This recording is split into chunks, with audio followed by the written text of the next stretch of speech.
Hello, and welcome. Welcome once again to the Start, Scale, and Succeed podcast, the only podcast that grows with you through all 7 stages of your journey as a founder. And I'm your host, Scott Ritzheimer, and I want to talk about something that's keeping founders stuck in the grind right now, especially those in professional services. But there's so many folks out there who are working 70-plus hour weeks, and it's just not moving forward anymore. You know you do great work. You know you've got more to offer, but you don't have the time or energy to do it. You also have a bit of a credibility issue. Those who are close to you know that you're pretty awesome, but how do you start to expand that out? How do you boost your credibility and open these doors automatically so that you can grow your business in a fraction of the time? Well, it's sometimes easier said than done, but our guest today has got a really clever way of doing it and has been doing it really well for a really long time. And he's here with us today. It's the one and only Tyler Wagner, who is a book publisher, marketer, entrepreneur, investor, mentor, and podcast host, recognized as a Wall Street Journal bestselling author. He's also founder of Authors Unite, a hybrid publishing company that has helped over 4,000 authors publish and market their books, many achieving bestseller status on major platforms. Tyler also founded partnerprofits.io, where he helps businesses to scale through referral relationships using the same strategies that he used to build Authors Unite into an 8-figure company.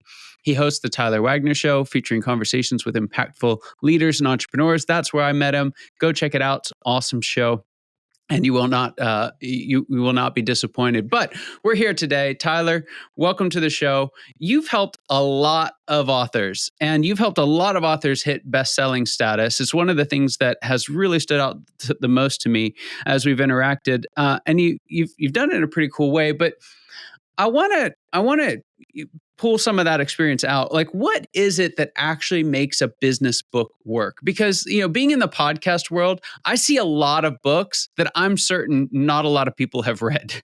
And and having, being in this process myself, it's a lot of work. Like, to get a return on this, it's got to be more than the Kevin, was it Costner? If you build it, they will come. So walk us through, what is it that you figured out that makes these business books work so well? Well, thanks for having me on, man. I would say it's a few things, and I'll speak to my own story first. And I won't go through the whole entire thing, but I think I'm kind of the best example of the first kind of example of this. Is I was 19 when I wrote my first book, and that first book became an Amazon bestseller. A later book I wrote became a Wall Street. And I would say, being 19, wanting to be a public speaker at the time, once I was an Amazon bestseller, and I will say again, this was 15 years ago, but I think the same principles apply, is once you're a best-selling author, obviously on one of the major lists, Wall Street, USA Today, or NYT, those are the elite. But bestseller on any list, it just from a branding standpoint, you kind of trust is almost assumed, and they look past all the other things. And what I mean by that is, as a 19-year-old that just dropped out of college, 80 grand in debt, I had people that were paying me thousands of dollars at that time to help them. And I was getting paid a few grand to speak on, I did about a dozen stages before I switched full-time over to Authors Unite.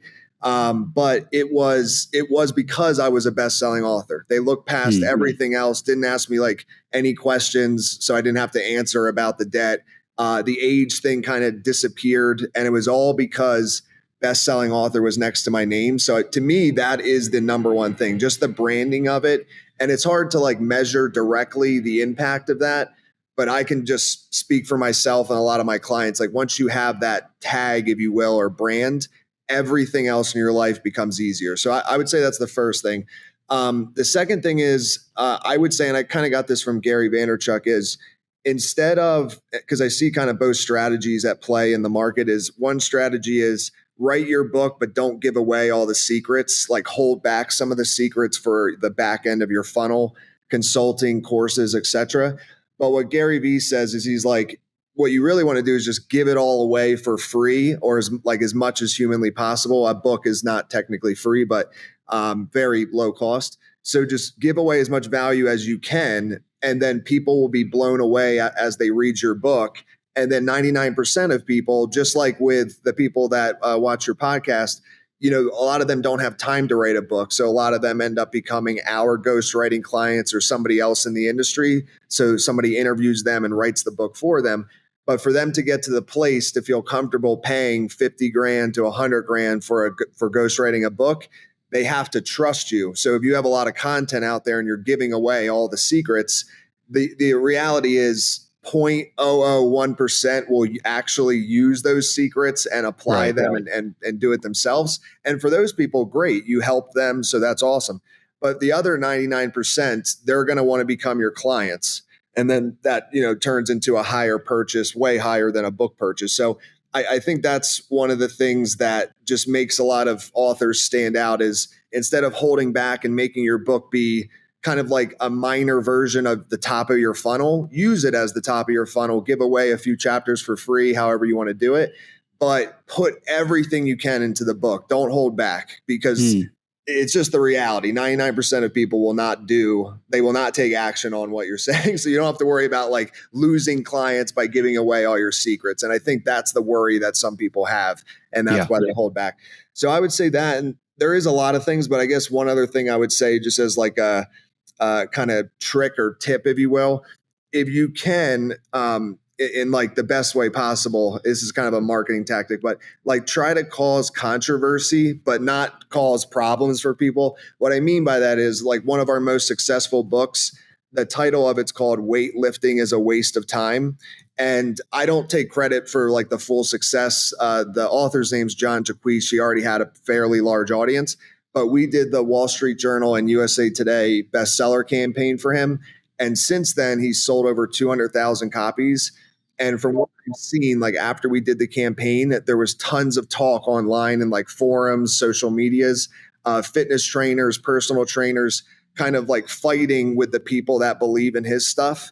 And the reason for that was I think it was his title, Weightlifting is a Waste of Time. It was kind of taking a jab at the entire fitness industry. And they fought back. So if you can get people, as long as you can handle it like mentally, some people like maybe emotionally wouldn't be able to, but as long as you can, that tactic is very tried and true and it works really well.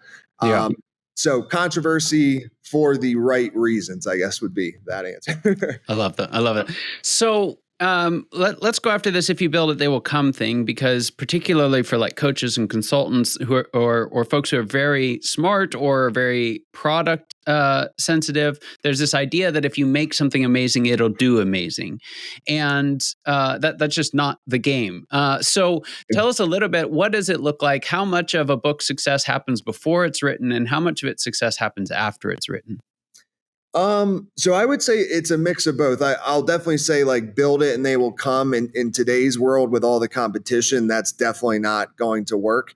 And I'll use like, to me, Alex Hormozi is kind of the best example of this because his content, and I think it's kind of an understanding between everybody that's gone through his content. It's very good content.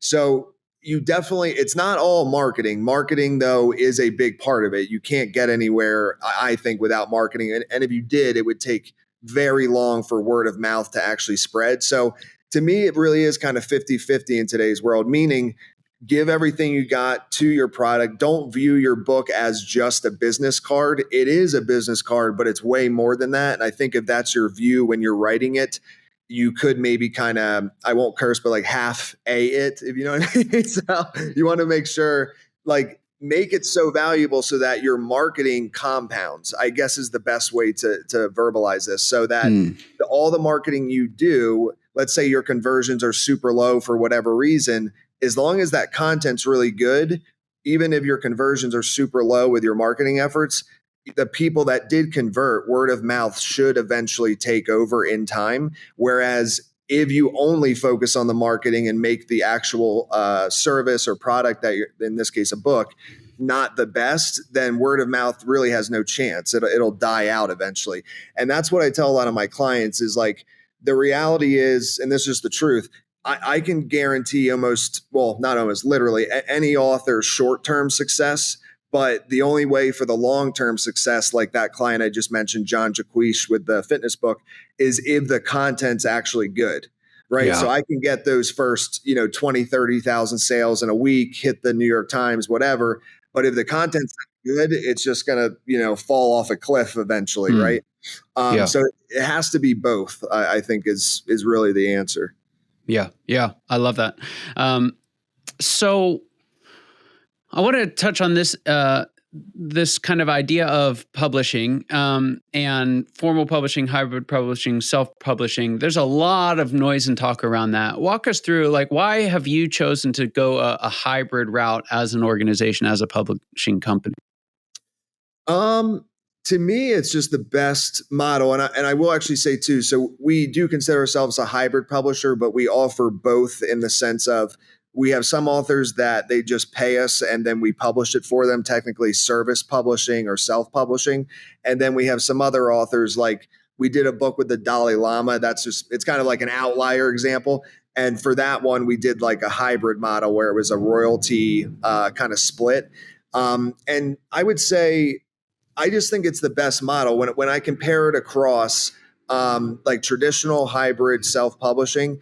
The only time that you'd really want to go traditional is for two reasons. One, if you're going for New York Times, because that will dramatically it's almost like required. There are a few examples of self-published authors like David Goggins. He hit New York Times. So there are some outliers, but ultimately, if you want New York Times, like that's your main goal, you kind of need a traditional publisher. And then secondly, if you want your book in physical stores, you can do it on the hybrid model. Definitely on the hybrid. Self-published is pretty difficult, but traditional, it'll get typically widespread in the physical stores. So those are the two reasons, but you do give up a lot of the royalties, control.